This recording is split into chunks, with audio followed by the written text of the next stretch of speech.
A continuación, un hombre que juró vengar el asesinato de su hermana. Rogué a Dios que me permitiera estar en el lugar y en el momento apropiado. Durante años, persiguió sin éxito al asesino de su hermana. Cada día que pasaba era una tortura. En lo más profundo de los archivos policiales de Houston, se escondía el secreto para resolver el caso. Solo debía encontrarlo. Houston tenía huellas dactilares de 500.000 personas, que a 10 dedos por persona son 5 millones de huellas. 34 años más tarde, los investigadores encuentran la respuesta. Quiero saber quién mató a Diane. En diciembre de 1969, Diane Maxwell entró en el aparcamiento de su empresa en Houston, Texas. Era domingo y el centro de la ciudad estaba prácticamente desierto. Diane trabajaba para la empresa Southwestern Bell y su turno empezaba a la 1. Pero nunca llegó a entrar en el edificio. Media hora más tarde, un vagabundo vio a alguien que se alejaba de una caseta al lado del aparcamiento.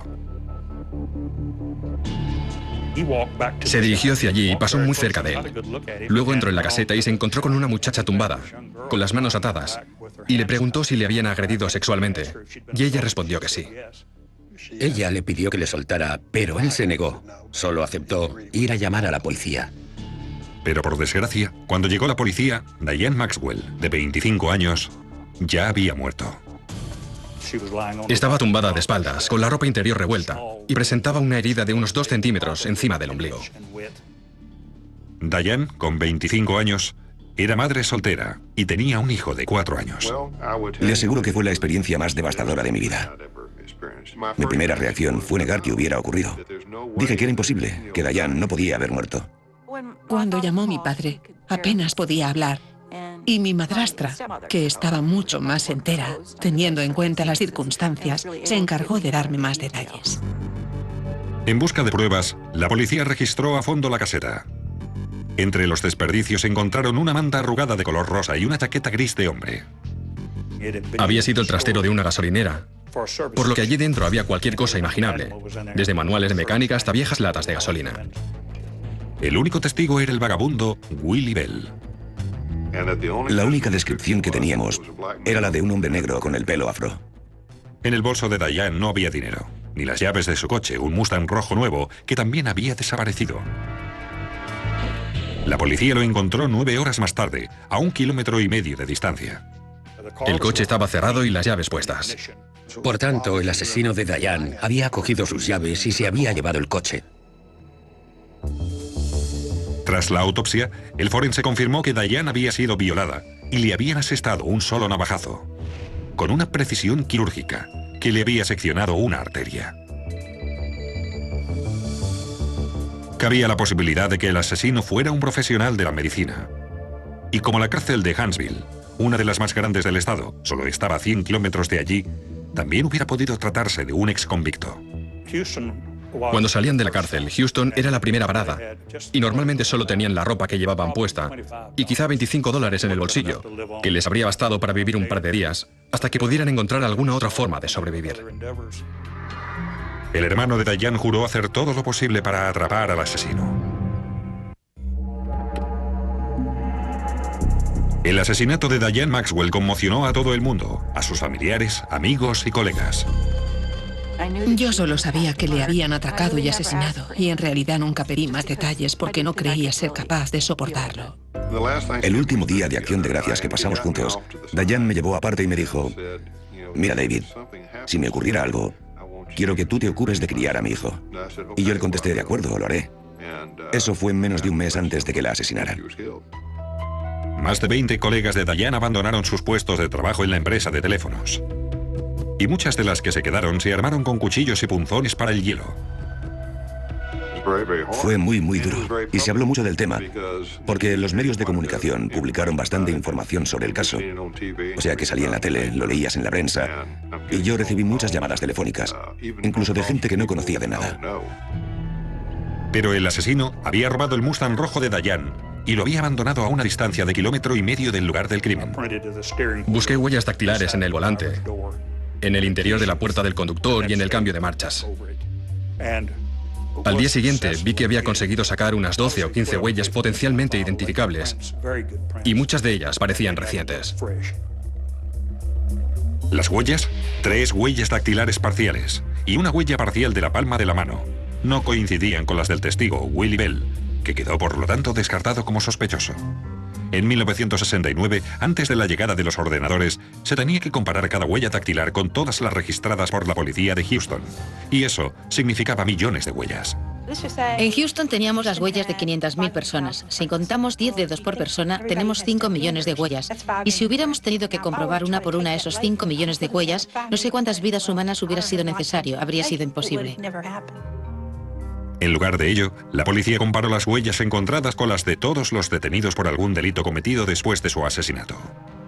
La policía interrogó también a todas las personas que merodeaban por el centro de la ciudad. Buscaban un varón negro. Es lo que Willie Bell les había dicho, que había visto a un hombre negro violando a Diane. Obtuvieron unas cuantas pistas que al final no aportaron nada. Nada que señalara a la persona que había cometido el crimen. Como la herida letal había sido asestada con una precisión quirúrgica, la policía también dirigió sus sospechas hacia los profesionales de la salud. Empezaron a llevarse a comisaría a todos los hombres negros para sacarles las huellas dactilares, algo inaceptable hoy en día. Francamente, pensé que el culpable se había escabullido para siempre. El asesinato de Diane empezó a perfilarse como un homicidio cometido al azar, el tipo de delito más difícil de resolver. Todos los agentes de la brigada de homicidios, entonces unos 30 detectives, estaban involucrados en la investigación, pero con el paso del tiempo y la falta de pistas, llegó un momento en que ya no supieron por dónde avanzar. Cada semana, los investigadores se dedicaban a comparar las nuevas huellas dactilares que llegaban al registro policial de Houston con las encontradas en el Mustang de Diane Maxwell. Sin ningún resultado. Estábamos perplejos. Creíamos que el caso se resolvería pronto. Se había acelerado ya el funeral. Entonces, empiezas a pensar que pronto acabará todo. Y para nosotros que no pudiera cerrarse el caso fue muy doloroso y desequilibrante. Finalmente, la búsqueda del asesino de Diane Maxwell llegó a un punto muerto. Y durante 17 años no se produjo prácticamente ningún progreso en el caso. El padre de Diane, sin embargo, nunca perdió la esperanza. Cada vez que iba a verle me decía, quiero que resuelvas este caso antes de que me muera. Quiero saber quién mató a Diane. Nuestros padres ya estaban muy mayores en aquella época. O sea que supongo que aquel deseo visceral fue también un gran estímulo para David. Con 37 años, David Maxwell fue admitido en la agencia policial más antigua y exclusiva de Norteamérica, los Rangers de Texas, un grupo de élite con tan solo 134 miembros. Le di muchas vueltas a aquel tema. Pensé que si entraba en la policía, si conseguía entrar en los Rangers de Texas y el caso seguía sin resolverse, entonces podría abrir de nuevo el caso y terminar resolviéndolo. Estaba muy afectado por lo que le sucedió a Diane. Y ese fue sin duda uno de los motivos para que decidiera entrar en la policía. En aquella época, el Departamento de Policía de Houston había adquirido recientemente un sistema informático, AFIS, que era el sistema de identificación automático que puede comparar al instante unas huellas dactilares desconocidas con todas las registradas en la base de datos. David pidió al Departamento de Policía que entrara en el sistema las huellas encontradas en el coche de su hermana. En aquella época, las huellas desconocidas debían calcarse. Ahora ya no lo hacemos, pero hace años era preciso calcar las huellas para tener más probabilidades, puesto que la resolución de las imágenes no era tan clara como ahora. Por desgracia, no coincidió ninguna. Empecé a pensar que el culpable hubiera muerto, porque me parecía imposible que alguien capaz de asesinar así a alguien al azar no volviera a asesinar de nuevo. El caso volvió a quedar en punto muerto, durante otros 17 años. Estaba cada vez más claro que David Maxwell necesitaría ayuda. Durante más de 30 años, David Maxwell estuvo obsesionado por el asesinato de su hermana y seguía esperando encontrar alguna manera de resolverlo.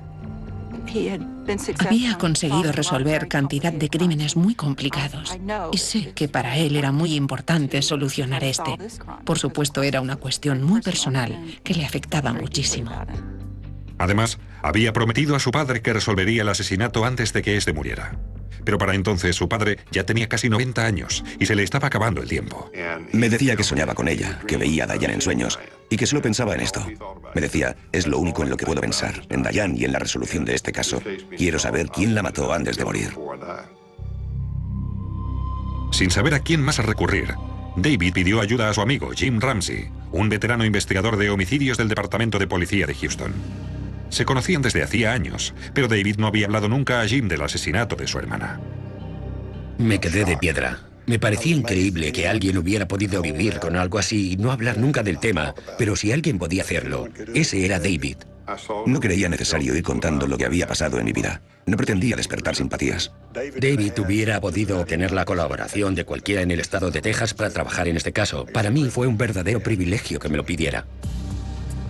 La primera prioridad de Ramsey fue examinar la ropa que llevaba Diane Maxwell. Se trataba de ver si podíamos encontrar el ADN del violador para entrarlo en la base de datos. Hoy en día se saca el ADN de todos los delincuentes que entran en la cárcel. Y así se han podido resolver muchos casos que parecían imposibles. Pero la ropa de Diane había desaparecido. Para su gran consternación, alguien la había tirado. Habían pasado tantos años que los encargos del almacén tuvieron que hacer sitio para guardar nuevas pruebas. Entonces, Ramsey intentó interrogar al único testigo del asesinato, Willie Bell. Le seguimos la pista hasta una dirección en California, pero finalmente descubrimos que había muerto a mediados de la década de los 80. Luego las cosas fueron de mal en peor. Las fotos de la escena del crimen y sus negativos también habían desaparecido. Alguien había cometido una grave violación del reglamento policial y se las había vendido a la revista de criminología británica Master Detective en 1971. Sus responsables informaron a los investigadores que ya no tenían ni las fotos ni los negativos. Solo les quedaba un ejemplar de la revista.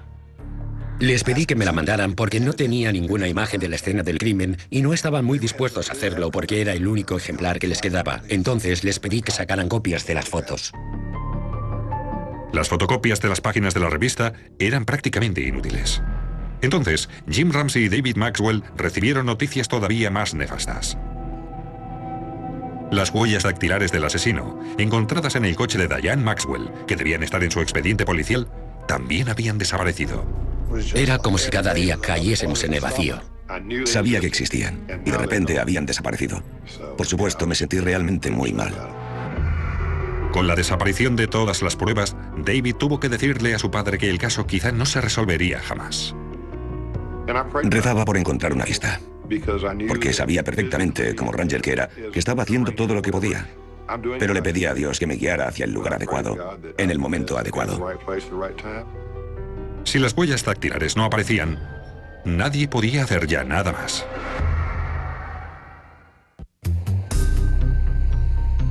Los investigadores carecían de la más mínima prueba para resolver el caso del asesinato de Diane Maxwell. Habían desaparecido las fotos del escenario del crimen. Habían tirado su ropa. El único testigo había muerto. Y las huellas del asesino se habían esfumado.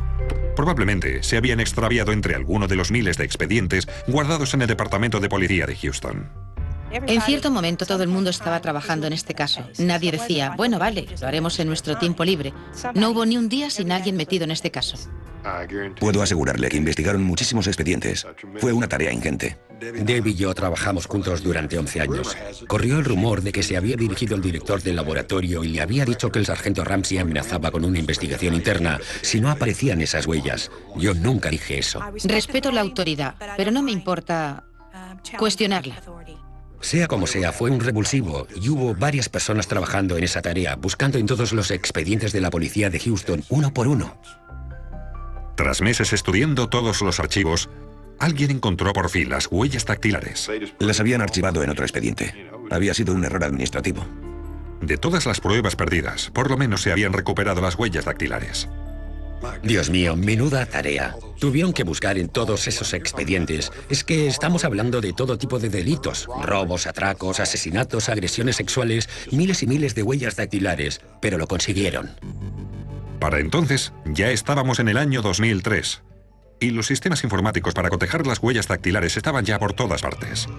Jim Ramsey cotejó las huellas dactilares encontradas en el coche de Diane Maxwell en la base de datos del estado de Texas.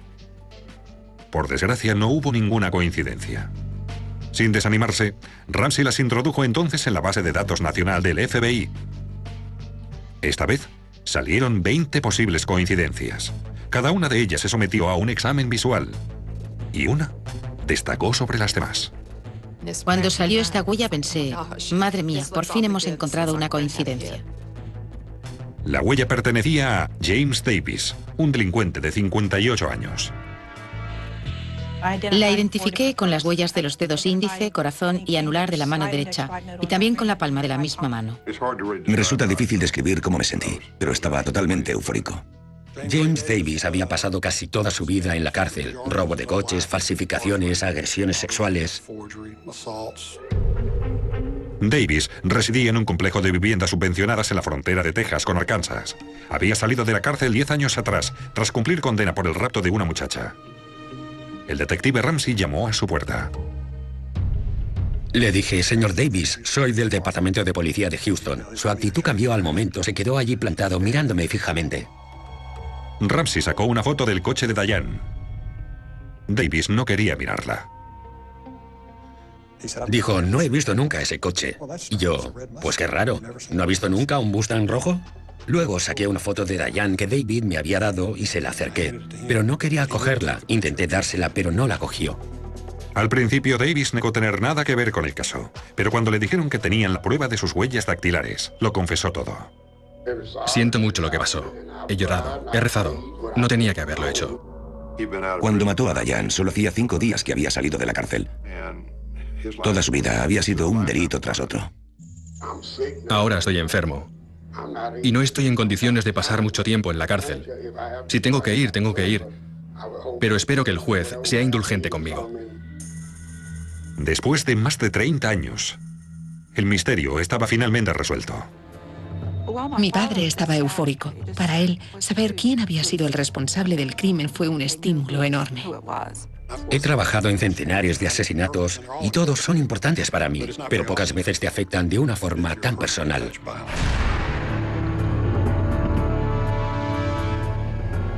Davis dijo que su móvil principal había sido el robo.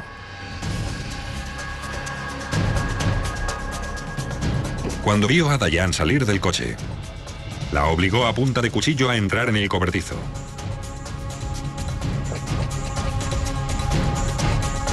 Confesó haberla atracado, pero negó haberla violado, aunque las pruebas lo demostraban claramente. Luego, la había matado a puñaladas y se había llevado su coche. Abandonó el Mustang en el otro extremo de la ciudad y dejó sus huellas dactilares y la huella de la palma de la mano. Aunque habían tardado casi 35 años en encontrarle, las huellas dactilares conservadas por la policía no se habían degradado. De no haber sido por el sistema AFIS, nunca hubiéramos podido identificarle. El 15 de enero de 2004, James Davis se declaró culpable de asesinato y fue condenado a cadena perpetua. Nunca le vi arrepentido. Solo pareció arrepentirse cuando se presentó ante el tribunal, se declaró culpable y el juez le condenó a cadena perpetua. El padre de Diane Maxwell vivió suficientes años para ver al asesino de su hija ante la justicia. David fue el verdadero responsable de que no se abandonara el caso. Siempre fue su prioridad. Nunca dejó de tenerlo en mente. Era lo más importante que quería conseguir en la vida. Esta base de datos ha sido un avance tan increíble para la policía, para poder resolver muchos crímenes que sin este sistema quedarían impunes. Y ahora, con la base de datos del ADN, todavía más. Ha significado un avance espectacular para los que trabajamos en este tipo de casos. Los investigadores creen que la solución de este caso fue el fruto de un intenso trabajo, de la cooperación y quizá de algo más. Creo realmente que fue una intervención divina porque basta con pensar en todas las dificultades del caso. No teníamos ni una oportunidad entre 1 millón de solucionar el misterio. Pero no sé, quizá porque David había vivido de una forma tan altruista, porque se había dedicado con tanta abnegación a la gente de Texas, quizá el Señor dijo, bueno, voy a echarle una mano. A continuación, una peluquera es atacada en su propio salón. Es un puñetazo en la cara de una mujer. ¿Es personal? Sí, fue personal. Solo uno de ellos salió vivo. Fue el caso más frustrante que jamás he tenido. Hay pruebas forenses, pero no encajan con los sospechosos. La huella dactilar no pudo identificarse. No creo que logren atraparlo. El caso queda sin resolver hasta que un mecánico de coches desvela un secreto. Algo en mi interior me decía que no estaba bien. Cometerá uno de los asesinatos más brutales de la historia del condado de Spartanburg. ¿Por qué razón? ¿Por qué? Una calurosa noche de julio de 1995, una mujer de Carolina del Sur esperaba que la recogieran para ir a casa y presenció un incidente insólito. Vio a un hombre saltar por la ventana de una peluquería y salir corriendo. La testigo llamó inmediatamente a la policía. El ayudante del sheriff llegó pensando, bueno, investigaré un robo en el salón de belleza. Entra y todo está a oscuras. Alumbra con la linterna. Recorre el espacio con el haz de luz, andando, mirando, sin ver nada. Pero en la trastienda encuentra a una mujer en el suelo, asesinada. Tuvo que ser muy escalofriante verlo. El asesino usó una correa que le ató al cuello y luego la colgó del calentador de agua. El robo no era el motivo. Su monedero seguía allí. Había dinero en la caja registradora. El coche estaba allí. Parecía ser un móvil relacionado con algo sexual. Identificaron a la víctima como la mujer de 27 años, Dana Satterfield, la propietaria de la peluquería. Era madre de 2 niñas.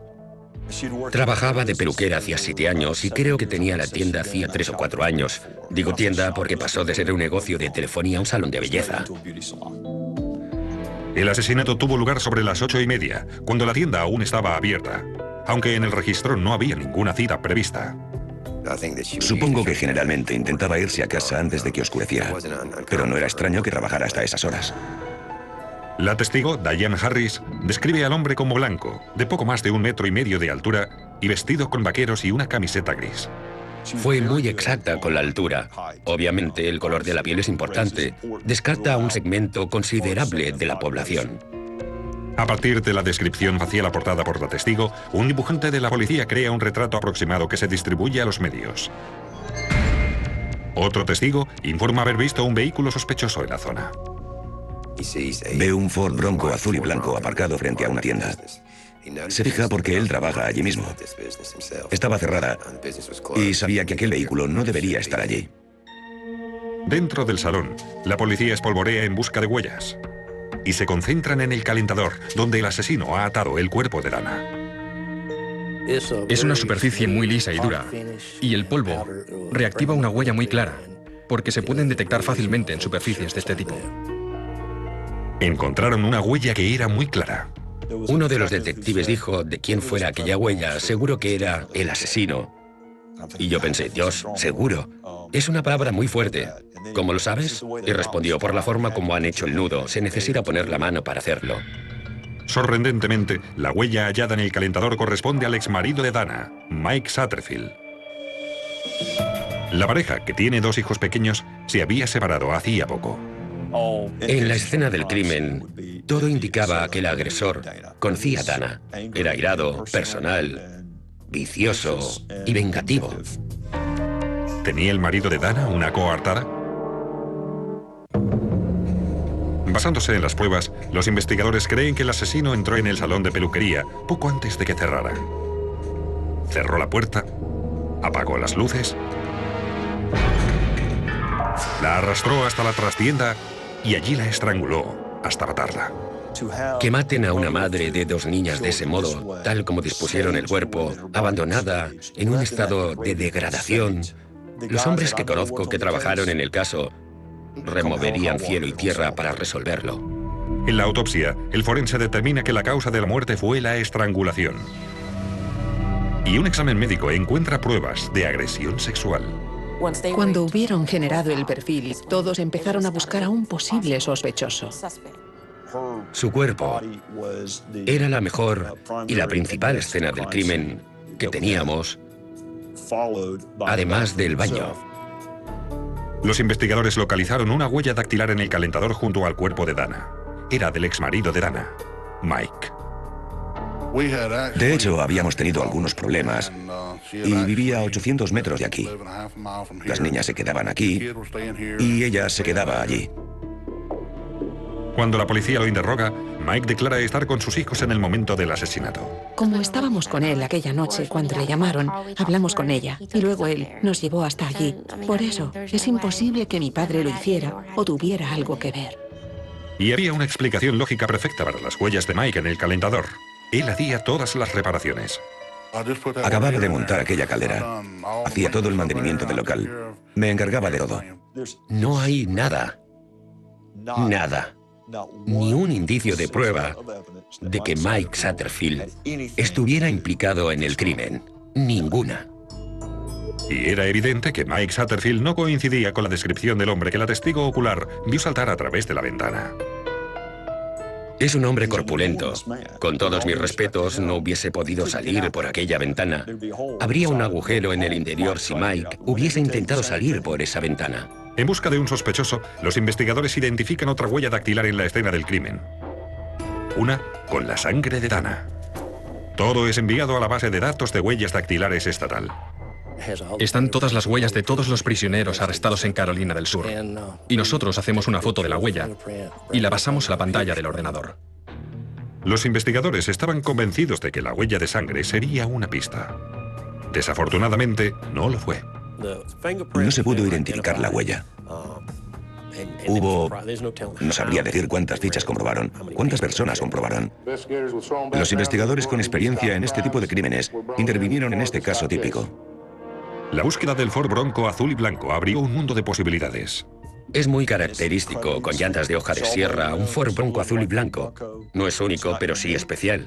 En mi opinión, era un vehículo que llamaba la atención, pero al parecer había más de los que imaginaba.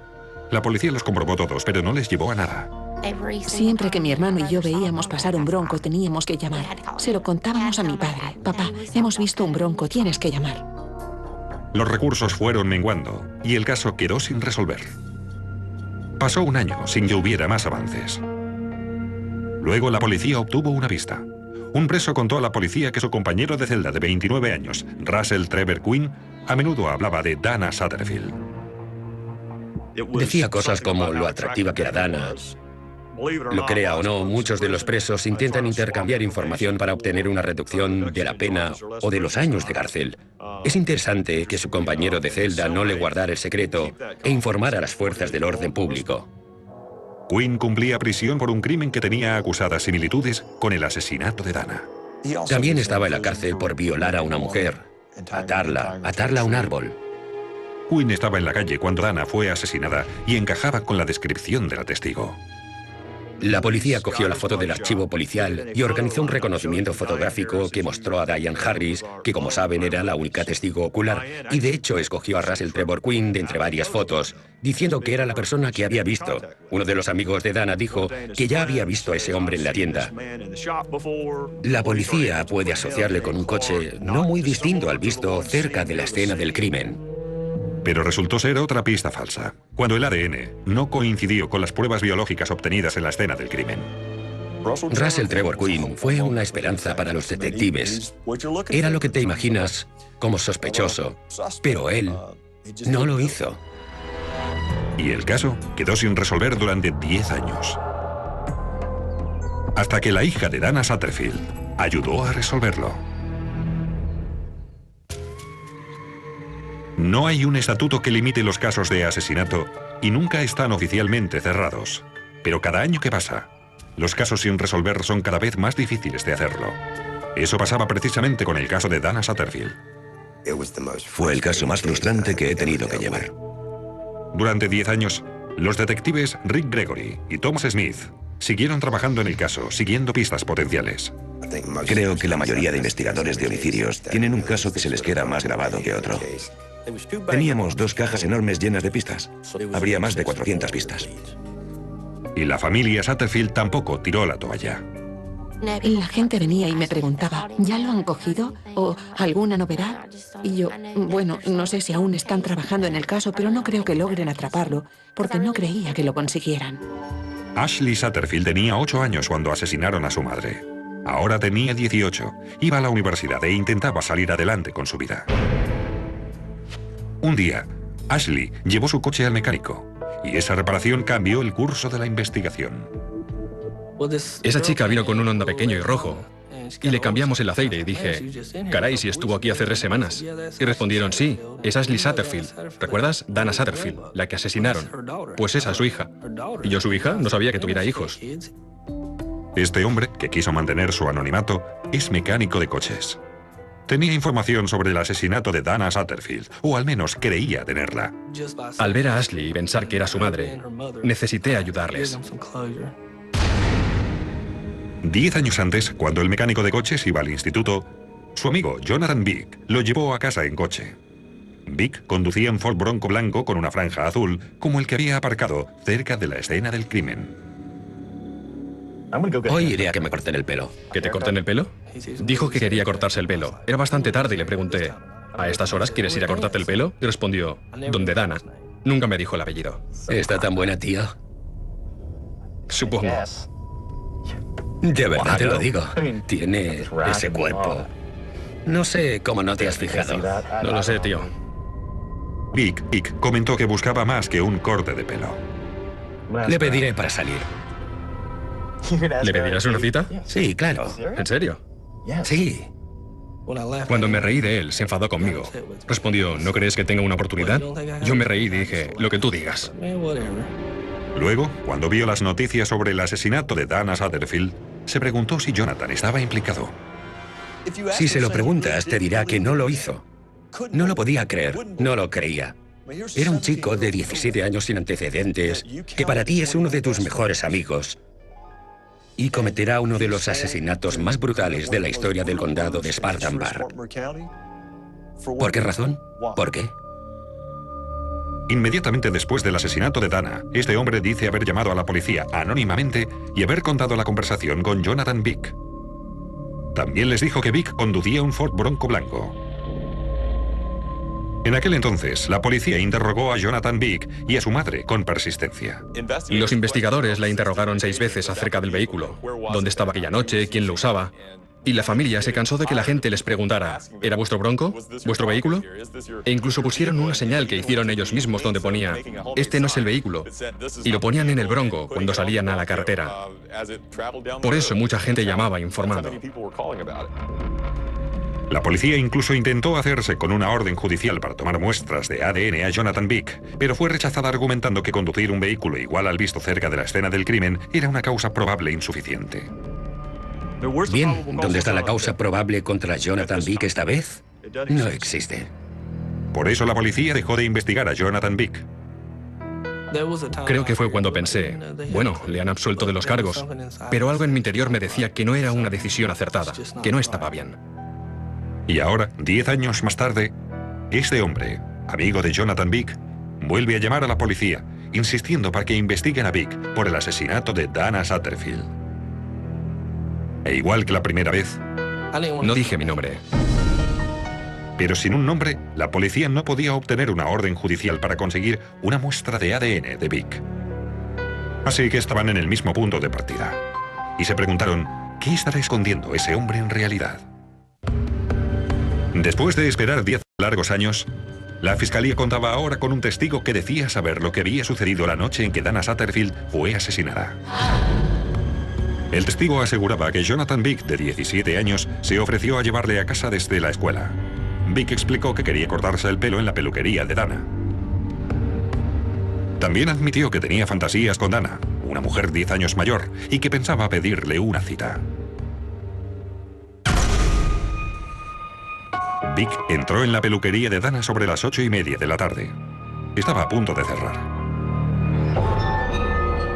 Los fiscales creen que Vick se insinuó sexualmente y que Dana le rechazó. Tal vez pensara que bromeaba. Fue entonces cuando Vick cerró la puerta, apagó las luces y la atacó. Además de la agresión sexual, la estranguló hasta matarla. Por razones que nadie puede entender, decidió irse saltando por la ventana. Lo que llamó la atención de la testigo, Diane Harris, se fijó bien en él. El dibujo de reconstrucción de este breve encuentro fue sumamente preciso. Se parece bastante a Jonathan Vick. El pelo no se sabía muy bien si era claro u oscuro. Tuvimos que buscar algunos testigos que contaran cómo solía peinarse Vick entonces. En cuanto a por qué no se encontraron huellas dactilares de Vick en el salón, La policía aclara que sucede más a menudo de lo que la gente cree. No porque alguien toque algo significa que vaya a dejar su huella. Tiene que ver con la cantidad de sebo en la piel en ese instante, la superficie de lo que toques. Al final, el informante anónimo confesó por qué había dejado pasar todos aquellos años. Dijo que Vic amenazó con matarles y jamás contaba a la policía lo que sabía del asesinato. No me contó lo que hizo. Simplemente si lo cuentas te mató. Él sabía que yo sabía que había ido allí. También se dio cuenta, 10 años después, de que tenía una responsabilidad hacia la familia Satterfield. Así que reveló su nombre a la policía: Michael Bass. Eso no impide que me sienta sumamente decepcionado con él, pero a su favor, diré que aceptó su responsabilidad y que fue muy bueno como testigo. Y la policía obtuvo la orden judicial para sacar una muestra de ADN de Vic. Michael Bass es la causa probable que nos permitió obtener de Vic el ADN. Claramente, inequívocamente, Michael Bass nos facilitó el ADN. Jonathan Vick seguía viviendo en Carolina del Sur después de servir 2 años en la Marina. Amo a mi esposa y a mi hija. Eso es lo que importa.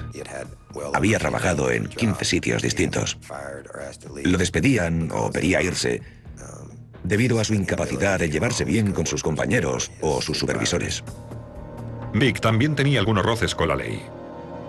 Le arrestaron 2 veces.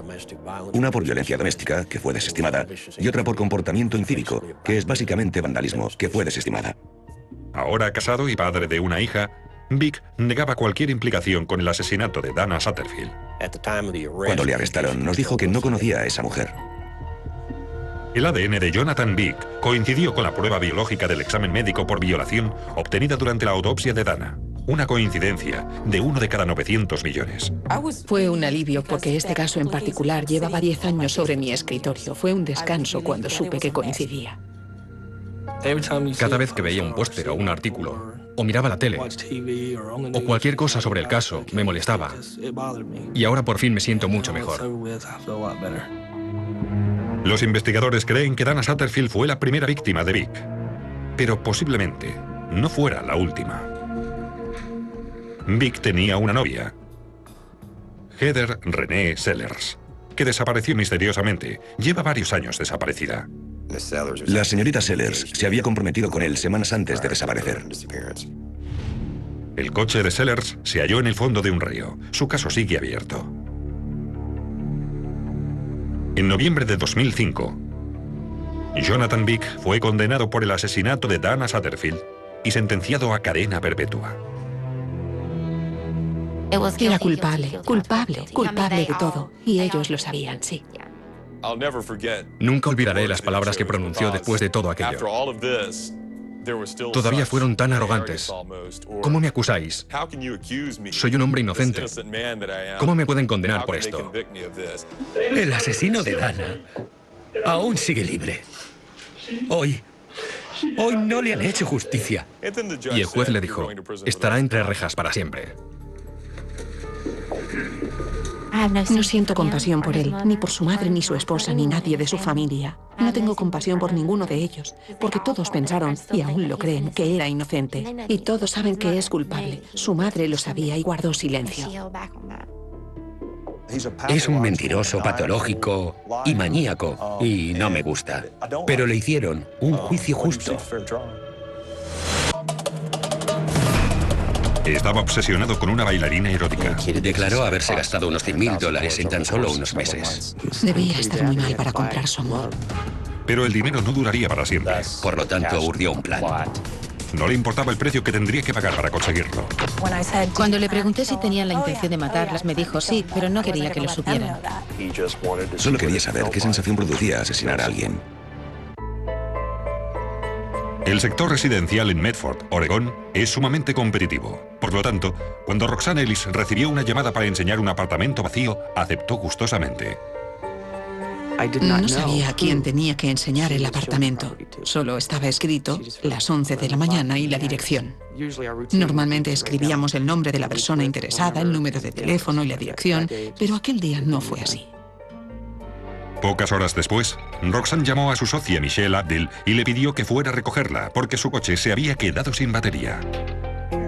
No sé exactamente cómo fue la conversación, pero estoy seguro que debió decir algo así como, te necesito. Y con esto Michelle tuvo bastante, acudió enseguida. Tras esa llamada, nadie volvió a saber nada más de las dos mujeres. Mi madre llevaba un móvil y un busca. Creo que le llamé unas 30 veces al móvil y otras 30 al busca. Familiares y amigos denunciaron la desaparición de ambas mujeres. La policía encontró el coche de Michelle Abdil en el aparcamiento del bloque de apartamentos donde había ido a buscar a Roxanne. Enseguida supe que había pasado algo horrible. Ella siempre cerraba el coche y cuando lo encontraron estaba abierto, con un bonito abrigo de cuero en el asiento y una cámara de vídeo y su bolso. Yo sabía que algo horroroso había sucedido. Todo aquello pintaba muy mal. Aquella misma noche los detectives empezaron a investigar el caso. En cambio, el coche de Roxanne Ellis, una camioneta Toyota plateada, había desaparecido. En el apartamento vacío, la policía no encontró ninguna señal de forcejeos ni de violencia. No había ningún rastro biológico ni manchas de sangre, no había nada a simple vista que pudiera ser una pista. Pasaron varios días sin noticias de las dos mujeres. Se celebró una misa en su iglesia para mantener la atención del caso. Todo empezó a ser casi surrealista. Habían desaparecido y eso era algo que no encajaba en absoluto con su forma de ser. O sea que empecé a dejarme llevar por el pánico. Era horrible no saber dónde estaban. Están ahí, en algún lugar. Si están en algún lugar sanas y salvas, por favor, que alguien nos llame y nos lo diga. No sabemos dónde están. Las dos mujeres no eran tan solo socias en los negocios. También tenían una relación personal. Por lo que la policía empezó a barajar otra posibilidad. Vivían juntas, no escondían su homosexualidad y eran muy activas en este campo. Trabajaban para introducir cambios en la sociedad que tuvieran un impacto positivo sobre los derechos de los gays. ¿Cabía la posibilidad de que su desaparición tuviera algo que ver con su estilo de vida o sus tendencias políticas? 3 días después de su desaparición, un instalador de antenas de televisión encontró el coche de Roxanne Ellis en un aparcamiento a unos 5 kilómetros del apartamento en alquiler. Vi el coche de casualidad cuando salí en mi primera llamada de servicio a State Street. Vimos un reguero de sangre del fondo del chasis. Vimos la cabeza de una de las víctimas en la plataforma de la camioneta, cerca de la cabina. En la camioneta estaban los cuerpos de las dos mujeres, cubiertos con unas cajas de cartón. Fue una forma muy brutal de morir. Ambas presentaban heridas de bala en la cabeza. Ambas estaban amordazadas y atadas de pies y manos. Les habían tapado los ojos y la boca. Las manos estaban atadas con cinta aislante detrás de la espalda, igual que los tobillos. Pero ¿quién había querido no tan solo matar a esas mujeres, sino también ejecutarlas de ese modo? ¿Y cuál era el mensaje que pretendía enviar el asesino? Nadie sabía por qué habían asesinado a Roxanne Ellis y Michelle Abdil. El móvil no aparecía. Los rastros de sangre indicaban que las mujeres habían sido tiroteadas en el coche. Se encontraron 4 casquillos de una pistola del calibre 25 cerca de los cadáveres. En el coche no apareció ninguna huella dactilar desconocida, pero sí varias huellas superpuestas de zapatos de hombre. Era un parachoques cromado, con una superficie algo rústica, oxidada, y el desconocido había dejado una impresión en negativo al pisar el parachoques. Las autopsias revelaron que las mujeres habían sido asesinadas el mismo día de su desaparición y no presentaban señales de haber sido agredidas sexualmente. El médico forense encontró fibras de poliéster de color azul verdoso en las heridas letales y la zona circundante. Como si les hubieran disparado a través de algún objeto, una manta o algo parecido, colocado en el cañón de la pistola o contra la cabeza de las víctimas. Y en la pantorrilla de Roxanne aparecía un corte profundo cerca de la cinta aislante, lo cual sugería que el asesino había atado a las mujeres en el apartamento, les había conducido hasta el garaje y luego había cortado las ataduras para que pudieran entrar en el coche. Eso era realmente extraordinario. Era obvio que todavía no conocíamos toda la historia, pero ya empezamos a pensar, eso ha sido un secuestro. Incluso parece un caso de tortura. Era un caso realmente fuera de lo normal. El día de los asesinatos, Roxanne Ellis tenía una cita a las 11 de la mañana para enseñar un apartamento de alquiler a un hombre cuyo nombre no había apuntado en su agenda. Los residentes del edificio habían visto entrar y salir un hombre del apartamento vacío y pudieron dar una descripción general con suficientes detalles para que la policía pudiera elaborar un retrato robot. Increíblemente, el retrato robot se parecía al hombre que había encontrado el coche de Roxanne. Cuando entrevistamos al instalador de antenas, ya habíamos visto el retrato robot de la policía y todos empezamos a comentar lo mucho que se parece. Los investigadores sospecharon que el asesino podía haber dejado sus huellas dactilares en la cinta adhesiva que había empleado para atar a sus víctimas. En efecto, resulta muy difícil manejar ese tipo de cinta sin tocar el lado adhesivo. Los científicos trataron la cinta adhesiva con violeta de genciana, un colorante químico. Al sumergir la cinta en este líquido, las células epiteliales muertas procedentes de los dedos y las palmas de las manos reaccionan con la violeta de genciana y se obtiene una buena imagen oscura de las huellas dactilares latentes. Como habían sospechado, el asesino había dejado 2 huellas dactilares claras. Mientras ataba a las 2 señoras, tocó el lado adhesivo de la cinta. Las huellas encontradas no coincidían con las del instalador de antenas, por lo que fue descartado como sospechoso. A continuación, los investigadores intentaron identificar al hombre que había dado cita a Michelle a las 11 de aquel día, y para ello estudiaron el registro de llamadas en el teléfono de su oficina. Descubrieron que se había recibido una llamada desde un motel económico, el Tiki Lodge, en el centro de Medford, Oregón. Se me ocurrió que quizá alguien que se alojaba en el motel estaba buscando algún apartamento de alquiler en la ciudad. Pero no sería fácil encontrar a esa persona. No pudieron identificar la habitación desde la que se había hecho la llamada porque en aquellos días el motel tenía problemas con la instalación, o sea que no sabíamos desde qué habitación se había llamado. El motel disponía de 30 habitaciones y casi todas estaban ocupadas el día de los asesinatos. Los detectives se embarcaron en la laboriosa tarea de identificar a todos los ocupantes. Casi todos eran gente de paso. Las fichas de registro no indicaban la fecha de nacimiento, o sea que solo teníamos nombres propios, pero todos eran muy comunes. Casi todos los residentes del motel habían pagado en efectivo. Otro callejón sin salida. Por tanto, los investigadores tuvieron que volver al escenario del crimen con la esperanza de haber pasado algo por alto. A juzgar por los indicios, la policía sospechaba que el asesino había llamado a la agente inmobiliaria Roxanne Ellis desde el motel Tiki Lodge. Le había pedido que le enseñara el apartamento en alquiler del complejo Sheridan Court. Eso significaba que el asesino conocía bien el edificio y sabía que el apartamento estaba vacío. No había dado su nombre, y Roxanne o bien debía conocerle o no se lo preguntó. Hacia las 11 de la mañana, Roxanne enseñó el apartamento al asesino. Lo ocurrido a partir de entonces no estaba claro.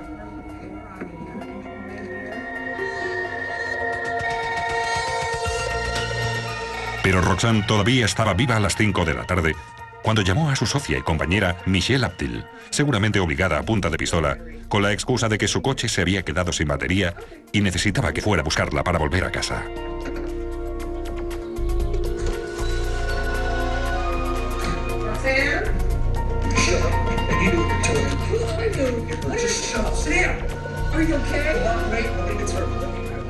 Las 2 mujeres se encontraron posiblemente en el apartamento donde el asesino las ató con cinta aislante. El hombre había dejado sus huellas dactilares en el lado adhesivo de la cinta.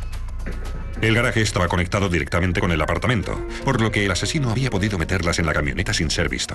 Roxanne Ellis presentaba una herida profunda en la pantorrilla, algo que indicaba que el asesino había cortado sus ligaduras para que pudiera entrar en el coche. Lo más probable es que asesinara a las 2 víctimas en el garaje con un arma del calibre 25 y utilizando algún tejido de color azul verdoso como silenciador.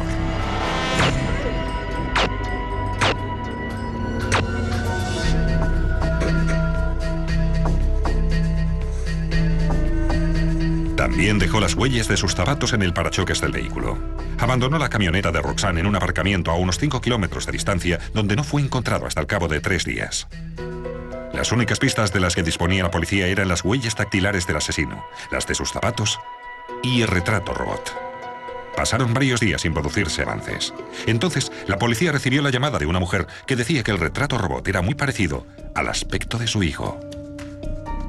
Estoy horrorizada. No puedo creer que mi hijo sea capaz de hacer algo parecido. Ella nos había llamado, nos había dado aquella información. Vivía muy cerca del lugar donde se encontró la camioneta y, por lo tanto, estábamos seguros de que no nos estaba proporcionando una pista falsa. El hijo de la mujer, Robert Ackerman, de 29 años, acababa de mudarse a Oregón. Ella dijo que su hijo conocía el apartamento en alquiler donde se había producido el crimen. Ella ya había estado en aquel apartamento de Sheridan Court con su hijo, y Roxanne Ellis se lo había enseñado. Y también había otra posible conexión con los asesinatos. El hermano de Robert Ackerman era el gerente del motel Tiki Lodge. La llamada que Roxanne Ellis había recibido antes de ser asesinada había sido realizada desde aquel motel. Sin embargo, Robert Ackerman no tenía ningún motivo para matar a Roxanne Ellis ni a su compañera Michelle. Y carecía de antecedentes policiales. No había estado nunca involucrado en una actividad criminal. De hecho, incluso se había enrolado en el Ejército del Aire con una hoja de servicios impecable. Se había sacado un máster y tenía un buen trabajo en una empresa de transportes de California. Al investigar sus tarjetas de crédito, se descubrió que Ackerman había gastado cantidad de dinero y tiempo en un club de striptease de Las Vegas. Tenía algo de dinero. Se fue a Las Vegas y se enamoró de una bailarina que consideró como su novia. Empezó a acumular deudas. Obviamente se había vuelto adicto a aquella mujer y aquel estilo de vida. El nombre artístico de la bailarina era Éxtasis. Dijo que Ackerman se gastaba hasta $3.000 en un fin de semana. Terminó acumulando una deuda de unos $80.000 con sus tarjetas de crédito. Tenía un fondo de pensiones que de alguna manera consiguió liberar. De manera que gastó una cantidad enorme de dinero con aquella mujer. La bailarina declaró que Ackerman estaba obsesionado con ella y que insistía en decir que era su novia. Al parecer, la familia insistía en que rompiera aquella relación porque sospechaba que aquella mujer le estaba utilizando. Pero al final, se le acabó el dinero. Y entonces ella le dejó tirado. Si no puedes pagar por lo que pides, hemos acabado. Sin embargo, el dinero no parecía haber sido el móvil de los asesinatos de Roxanne Ellis y Michelle Abdil. La madre de Robert Ackerman dijo que se había marchado de Oregón después de los asesinatos y que se había dirigido hacia California, pero no sabía exactamente hacia dónde. Por suerte, la policía sabía exactamente cómo descubrirlo. El principal sospechoso de los asesinatos de las agentes inmobiliarias Roxanne Ellis y Michelle Abdil era Robert Ackerman, de 29 años. Su propia madre había llamado a la policía para decir que se parecía al retrato robot del asesino. Lo siento tanto. Es lo único que puedo decir. Lo siento mucho. Para ella fue sin duda la llamada telefónica más difícil de su vida, como lo sería para cualquiera al sospechar que su hijo estaba involucrado en aquellos crímenes horribles, y creo que demostró tener una fuerza moral muy grande para poder hacer aquella llamada.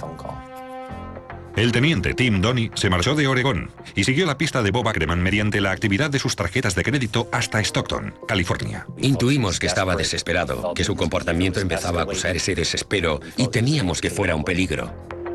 Una brigada de armas y tácticas especiales de la policía detuvo a Ackerman en una habitación de motel de Stockton sin oponer resistencia.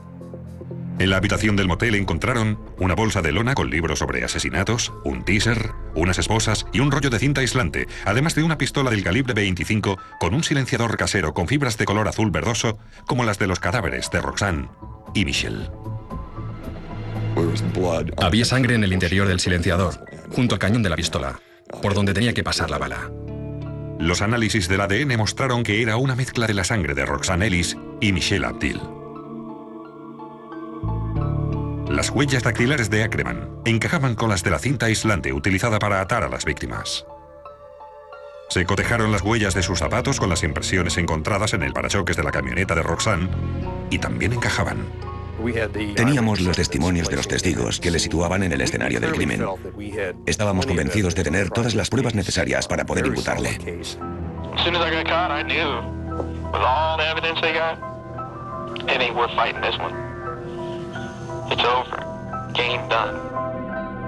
Ackerman no tan solo confesó haber cometido los asesinatos, sino que también declaró haberlo hecho para conseguir dinero. Dijo que se había gastado todo su dinero en la bailarina de Las Vegas y que necesitaba más. Por lo tanto, creo que urdió un plan para conseguir dinero y poder volver con ella. Era tan absurdo. Quiero decir, debía estar muy mal para tener que comprar su amor. Es realmente una lástima que no llegara a conocer nunca el amor que mi madre había tenido. Dijo haber conocido a Roxanne Ellis unos días antes del asesinato, cuando Roxanne había enseñado a su madre el apartamento en Sheridan Court. Ackerman dijo que tenía la intención de obligar a Roxanne a firmarle un talón por valor de $50.000. Consiguió que Roxanne llamara a su socia, Michelle Abdil, para que viniera al apartamento, porque un talón por esta cantidad precisaba la firma de ambas socias.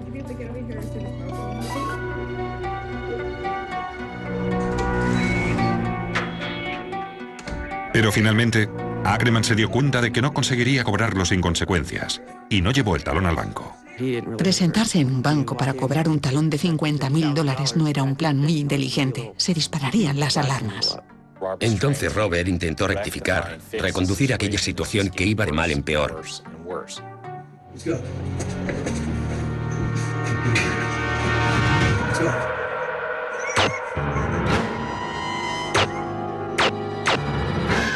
Bob Ackerman odia muchas cosas. Odia a mucha gente y sí, creo que se odia a sí mismo. Y creo que es lo más parecido a la maldad personificada. Así es, Bob. Durante los interrogatorios policiales, Ackerman también confesó haber matado a uno de sus amigos, Scott George, 7 semanas antes. Dijo que solo quería saber qué sensación producía matar a alguien. No soy un psicópata, quizá un sociópata. En eso podría estar de acuerdo. Durante los interrogatorios bromeaba a menudo. Se reía incluso de sus víctimas y no daba muestra alguna de arrepentimiento de sentir lo que había hecho. Creo que solo sentía el hecho de que le hubiéramos atrapado. También confesó su culpabilidad durante una entrevista telefónica con la periodista Libby Dowsett. Fue una experiencia que no olvidaré nunca, de eso seguro. Hablaba como si se tratara de un partido de fútbol. Nunca les dije que iba a matarlas. En un asesinato perfecto los cadáveres no aparecen, no hay pruebas. Pero todo se truncó porque Michelle había contado a un colega del trabajo a dónde iba. Por eso dejé allí los cadáveres. De no haber sido así, estarían en el pozo de una mina en Stockton. Bromeaba y reía y hablaba sin tapujos. Y cuando le pregunté si había tenido la intención de matarlas, me dijo, sí, tenía la intención de matarlas, pero no quería que lo supieran.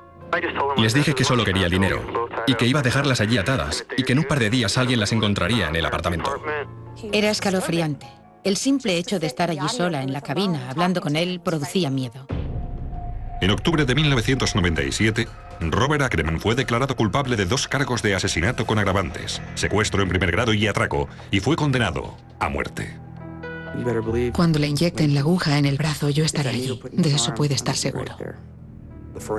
Las pruebas forenses fueron muy importantes en este caso para confirmar su identidad y demostrar su culpabilidad.